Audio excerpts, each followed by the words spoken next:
On Saturday, Ink Games released a major update. Like they said, more game modes, more rewards, more fights, more everything. But there's also a few things they don't really mention that's kind of in the fine print. In this video, we're going to go over the big, the small, and how it affects you. I think now's a good time to mention that if this video can reach 100 likes, I will give VIP or any other Game Pass you prefer to a random viewer. All you have to do is like, subscribe, and join the Discord. Starting off with what they added, we have 2 new game modes and 1 revamped game mode. Pro mode has been renamed as hardcore mode, and you now have your powers back because that aspect has been turned into its own new mode called no powers. They also added 100 player mode and granted more rewards for hardcore. What does this mean for us? Actually, it means a lot. Grinding has never been easier. I heard 100 player mode can pay up to 800 million per win, and hardcore mode gives 2 power rolls, even for Rebellion. I played hardcore for around 3 hours today and I have 8 power rolls from it. I really want Quicksilver! Next, the bathrooms for Lights Out got a huge makeover. They're bigger, better, and even have wall combos. You can punch a player next to a sink or toilet and bash their skull into it for great damage. After that, we have barricading and hide and seek. As a hider, you can barricade the door to provide yourself or others a few extra seconds of time. Here's a video of that.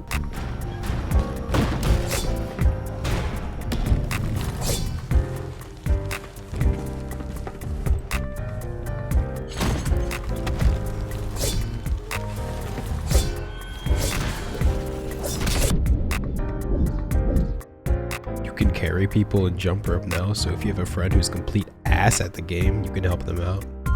A huge note is that there's 2 new powers and 1 got buffed. The new legendary is Hercules, where you can grab somebody and chuck them like you're playing fucking Olympic hammer throwing. The new mythic, Doctor, who can revive themselves and others while having the same powers of medic, so basically the mythic for people who suck at the game. And then the buff that we all saw coming, Quicksilver. You get your speed much faster, it looks better, and God, I wish I had it. If you were ever wondering why there was badges for jump rope and hide and seek, but nobody could get them for some reason, they fixed that, so I guess you can have your badge now. And there's also a ton of new emotes, and here they are.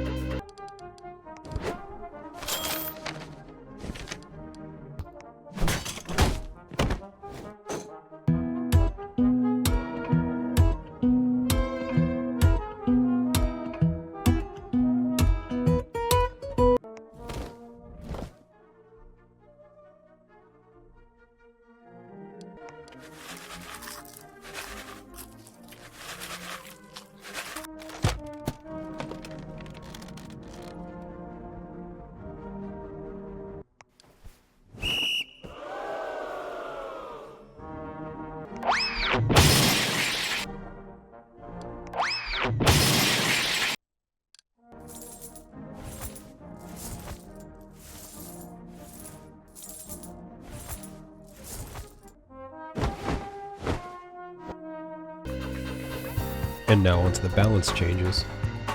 First up, dashing has been removed from Glass Bridge, both normal dash and phantom step. What this means is you'll no longer be able to skip rows or use glass vision to completely avoid risk. I personally believe that this is a good change because if I'm being honest, it felt more like an intermission before. Like it was no problem, it was easy. But because of that, Glass Bridge also did end up getting nerfed. The instant break pains are far less frequent, and the smudges appear more often, so honestly it's way easier for people who didn't already use dashing and glass vision to get across easily. Pushing somebody into the spikes as a seeker in hide and seek counts as a kill now, but me and a few other people I was playing with actually found a glitch where you can actually push another seeker into the spikes and still get your kill counted, so use that information however you will. Despite Quicksilver's buffs, Quicksilver actually charges slower in hide and seek now. I still need it though. Damage has been nerfed in Lights Out, so people can survive a little bit easier. I don't know how I feel about that one, honestly. I personally think that it was just fine the way it is. If you died, skill issue, but whatever. The hiders getting highlighted at the last 25 seconds of hide and seek is actually a lot easier to see now, but personally I don't think it's actually going to do anything because at 25 seconds you're most likely not going to get killed unless the person that's running from you is either low or they suck, so pretty mid change in my opinion. And now for the additional changes. Bandages heal broken legs in red light, green light. It doesn't really affect me because I only play hardcore now, but if you don't play hardcore, I'm sure that's actually very useful. They made a few UI and cost changes that I'm not really going to go over, but they made mobile a little bit better in terms of fighting, and they made Lightning Awakening a move so you can just use it whenever. So I'm sure that's nice if you're lucky enough to actually have that.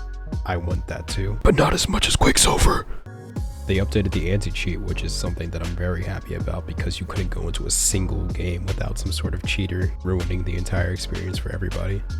That's all for this update. Now enjoy this good old Rebellion footage.